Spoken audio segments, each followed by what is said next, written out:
Hello. आज इस video में हम क्लास 10 भौतिकी जो भारतीय भवन का है, विद्युत धारा का चुंबकीय प्रभाव चैप्टर का अति लघु उत्तरीय प्रश्न करवा रहा हूँ, जो चैप्टर 5 है। फर्स्ट क्वेश्चन है, चुंबक के चुंबक के उत्तर तथा दक्षिण ध्रुव उत्तर तथा दक्षिण ध्रुव को मिलाने वाली रेखा को क्या कहते हैं? क्षण चुंबक है। ये क्षण चुंबक के एक तरफ नॉर्थ पोल, साउथ पोल, ये दोनों को मिलाने वाली रेखा को क्या कहते हैं? इसको चुंबकीय अक्ष कहा जाता है, क्षण चुंबक का। नेक्स्ट क्वेश्चन, चुंबक के सिरे के निकट का वह बिंदु, यही चुंबक के सिरे के निकट का वह बिंदु उत्तरी तथा दक्षिणी ध्रुव है। सिरे के निकट का वह बिंदु जहाँ चुंबक का आकर्षण बल सबसे अधिक होता है, उसे क्या कहते हैं? हम जानते हैं, जब इस चुंबक का प्रयोग किए होंगे क्षण चुंबक का, तो अगर हम लोहे की बुरादा को ले जाते हैं तो इस भाग में ज़्यादा चिपकता है, इस भाग में ज़्यादा चिपकता है, या लोहे की कांटे को करीब लाते हैं, यहाँ चिपकता है। इसका मतलब मैग्नेटिक फोर्स किनारे में ज़्यादा होता है। सबसे अधिक कहाँ होता है, उसे क्या कहते हैं? तो चुंबक के सिरे के निकट का वह बिंदु उत्तरी तथा दक्षिणी ध्रुव है, जहाँ आकर्षण बल सबसे अधिक होता है। उत्तरी ध्रुव नॉर्थ पोल हो गई, उत्तरी ध्रुव नॉर्थ पोल हो गई, और दक्षिणी ध्रुव साउथ पोल हो गई, वहीं आकर्षण बल सबसे अधिक होती है। नेक्स्ट क्वेश्चन है कि क्या दो चुंबकीय रेखाएं एक दूसरे को काट सकती है? क्या दो चुंबकीय रेखाएं एक दूसरे को काट सकती? कभी नहीं काटेगी, लंबवत है ना, तो समानांतर जाएगी, तो एक दूसरे को कैसे काटेगी? समानांतर रेखा एक दूसरे को क्रॉस नहीं करती है, सीधे नहीं लिखना है। नहीं, दो चुंबकीय रेखाएं एक दूसरे को कभी नहीं काट सकती है। क्वेश्चन नंबर 4 है, चुंबक के निकट लाने पर दिक् सूचक की सुई विक्षेपित क्यों हो जाती है? दिक् सूचक प्राय लोग खिलौने वाली घड़ी में भी मिलता है, आजकल टॉर्च में भी लगा रहता है। दिक् सूचक जिससे दिशाएं पता होती है, उसमें चुंबक के रड लगे हुए होते हैं जो मूव करता है नॉर्थ पोल और साउथ पोल की ओर। क्योंकि हमारी पृथ्वी भी एक चुंबक की तरह कार्य करता है। उत्तरी ध्रुव उत्तर की ओर, दक्षिण ध्रुव दक्षिण की ओर होती है। तो अगर हम ऐसा ही एक चुंबक और ले लें, नॉर्थ पोल, एक चुंबक और नॉर्थ पोल वाला यहाँ लाएं, तो वो रिपेल करेगा, विकर्षण होगा, उसमें विकर्षित होगा। आकर्षण जब होगा जब वह विजातीय रहेगा। इधर नॉर्थ पोल है तो साउथ पोल वाला लाएंगे तो चिपकेगा, एक दूसरे को आकर्षित करेगा। तो सवाल क्या कह रहा है कि अगर चुंबक के निकट, इस चुंबक के निकट दिक्सूचक सुई लाएं तो विक्षेपित क्यों हो जाती है, यानी प्रतिकर्षित क्यों करती है? चुंबक द्वारा उत्पन्न चुंबकीय क्षेत्र के कारण। इसका आंसर आपको, कारण क्या हुआ? चुंबक द्वारा उत्पन्न चुंबकीय क्षेत्र के कारण। कोई भी चुंबक, इसका जो किनारा है मैग्नेटिक फील्ड बना लेता है। एक दूरी तक इसका आकर्षण बल होता है, एक निश्चित दूरी तक, जहाँ से उसे उस मैग्नेटिक वस्तु को, जैसे लोहे को, निकेल को अपनी ओर आकर्षित कर लेता है, खींच लेता है। तो दिक्सूचक की सुई को विक्षेपित कर देती है।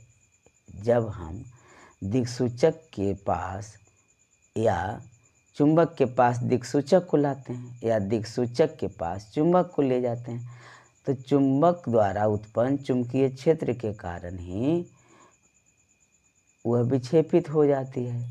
नेक्स्ट क्वेश्चन, आस्ट्रेड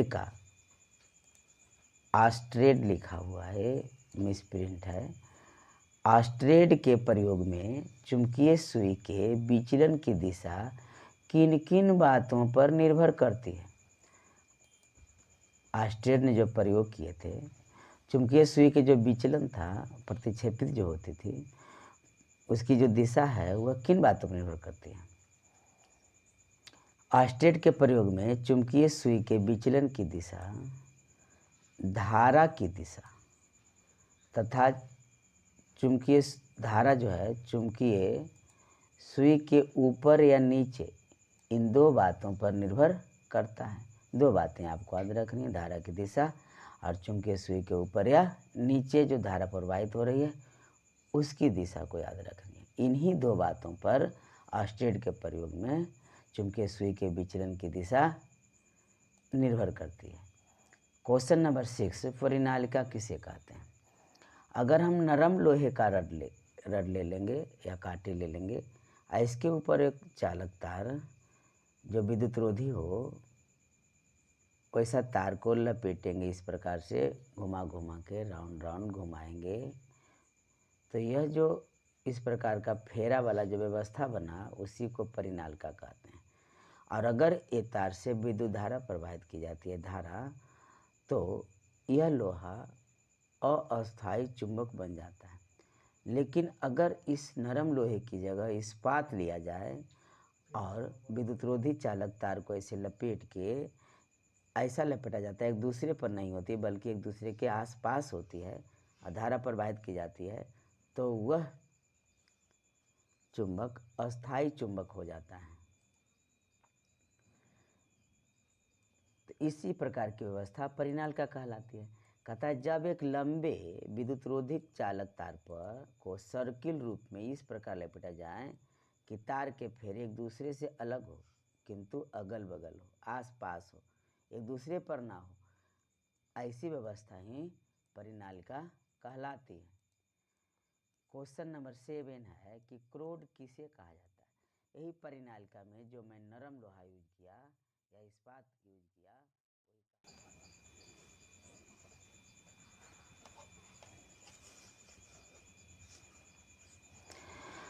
परिनालिका बनाने में नरम लोहे का प्रयोग किया जाता है जिसे हम क्रोड कहते हैं।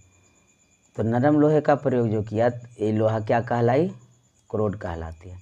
चुंबकीय क्षेत्र के 3 स्रोतों की एक सूची बनाइए। 3 स्रोत के नाम लिखना है, सूची बनाइए मतलब 3 स्रोत का नाम लिखिए। चुंबकीय क्षेत्र के 3 स्रोत निम्नलिखित हैं: अस्थायी चुंबक, विद्युत चुंबक और पृथ्वी का चुंबकीय क्षेत्र। क्योंकि अभी मैंने कुछ समय पहले बोला कि हमारी पृथ्वी भी चुंबक की तरह कार्य करती है, उसमें भी नॉर्थ पोल और साउथ पोल होते हैं। नेक्स्ट क्वेश्चन है कि किसी चुंबकीय क्षेत्र में स्थित विद्युत धारावाही चालक पर आरोपित बल कब अधिकतम होता है?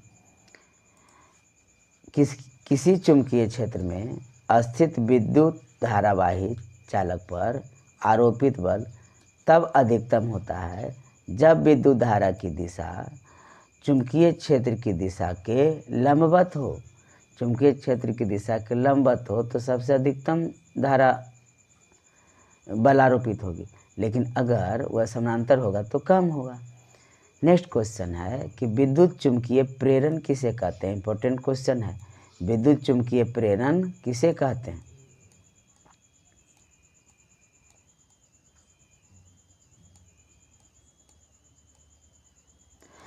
किसी बंद परिपथ में, बंद परिपथ का मतलब हुआ कि उससे धारा प्रवाहित हो रही है चालक तारों से, और हमारे जो भी इलेक्ट्रिक अप्लायंस हैं जैसे ट्यूबलाइट हो, रेडियो, टीवी हो, वह काम करेगा, वह बंद परिपथ होता है। खुला परिपथ से धारा प्रवाहित नहीं होती है।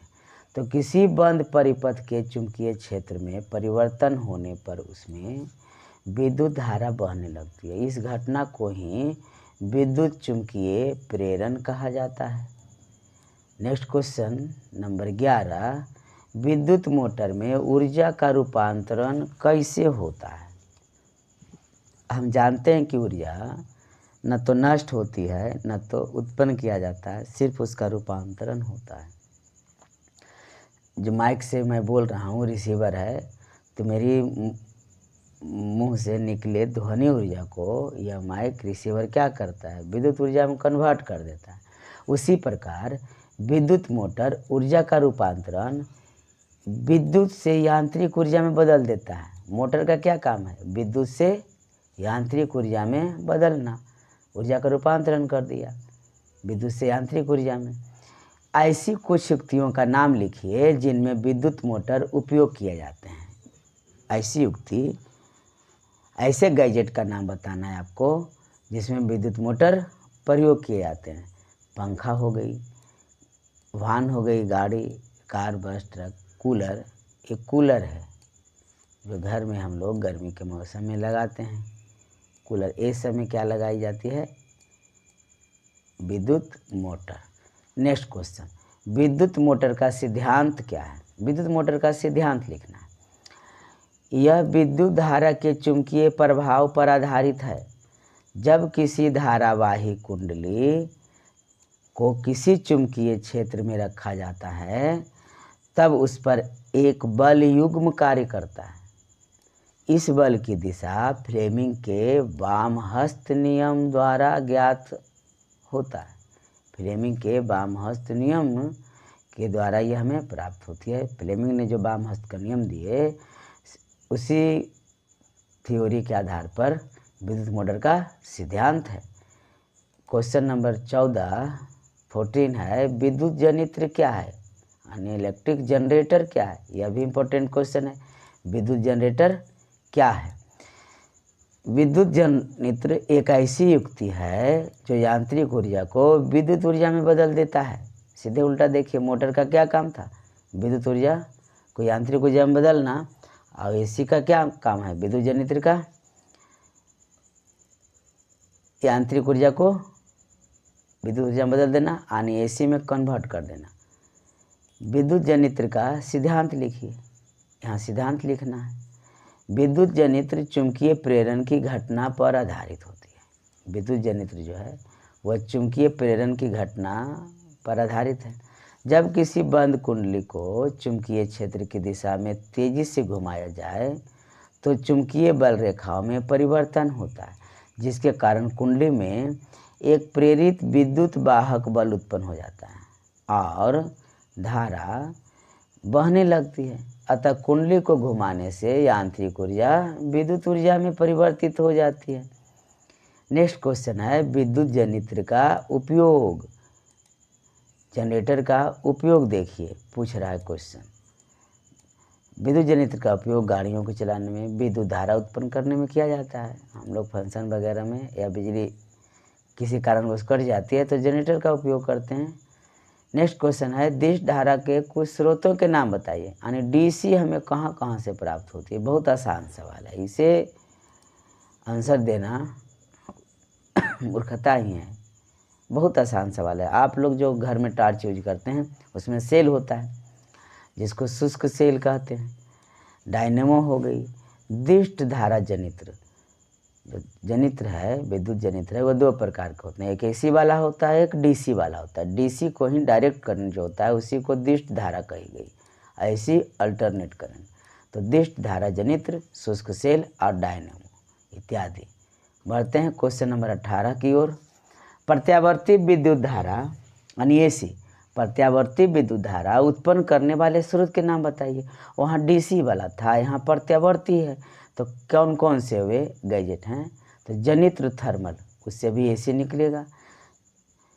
जल ऊर्जा होता है, जल से भी उत्पन्न होती है, कोयला से उत्पन्न होता है, आजकल यूरेनियम से हो रहा है। तो जनित्र थर्मल पावर प्लांट और जलीय पावर प्लांट, पावर स्टेशन बोल सकते हैं, जो नदियों पर ऊंचे ऊंचे बांध बनाकर उसके पानी टरबाइन पर गिराया जाता है, टरबाइन घूमता है, डायनेमो से बिजली उत्पन्न होती है। तो प्रत्यावर्ती विद्युत धारा उत्पन्न करने वाले वे सारे स्रोत 3 दिए हैं इत्यादि। नेक्स्ट क्वेश्चन नंबर 9 कहता है, विद्युन्माय। विद्युन्माय, उदासीन और भूतार 3 प्रकार के तार हैं। भूतार जो अर्थ वायर हो गई, जिसको अर्थिंग बोलते हैं, ज़मीन के नीचे गाड़ी एक चालक तार गाड़ के उसमें तार लगाई जाती है और परिपथ में लगाई जाती है। एक उदासीन होता है और एक वह तार होता है जिससे एसी प्रवाहित होती है, उसे विद्युन्मय कहते हैं। इन तारों के जो आवरण होते हैं, जो कवर लगा होता है प्लास्टिक का, रबर का, वह किस रंग के होते हैं? आइए, तो विद्युन्मय का लाल होता है, उदासीन का काला होता है और भूतार जो अर्थ वायर है उसका रंग हरा होता है। क्रमशः लिख दिया हूँ, विद्युन्मय का लाल, उदासीन का काला और भूतार का हरा रंग होता है। क्वेश्चन नंबर 20 है कि किसी विद्युत परिपथ में लघु पतन कब हो जाता है? तो जब किसी दो विद्युन्मय तार या एक विद्युन्मय और दूसरा उदासीन तारों के विद्युत रोधी आवरण खराब हो जाते हैं, यानी तार के जो कवर है रबर वह किसी कारणवश कट गए या तो जल गए, गल गए, खराब हो जाते हैं, तो वे एक दूसरे के संपर्क में आ जाते हैं, तभी उसकी धारा अत्यधिक बढ़ जाती है और प्रतिरोध शून्य हो जाता है। इस घटना को ही लघु पतन कहा जाता है। क्वेश्चन नंबर 21 है, भू संपर्क तार का कार्य क्या है, यानी अर्थिंग वायर का अर्थिंग जो है उसका कार्य क्या है। भू संपर्क तार प्रायः सुरक्षा के लिए लगाई जाती है। यह घर के निकट पृथ्वी के काफ़ी नीचे मिट्टी में दबी हुई होती है, धातु के प्लेट से जोड़ दिया जाता है। यह सप्लाई को किसी प्रकार से प्रभावित नहीं करता है। यह प्रायः हरे रंग की होती है उसकी कवर, इसका कार्य हो गया, सुरक्षा के दृष्टिकोण से लगाई जाती है। क्वेश्चन नंबर नेक्स्ट 22, घरेलू कार्यों के लिए व्यवहार की जाने वाली बिजली क्या है।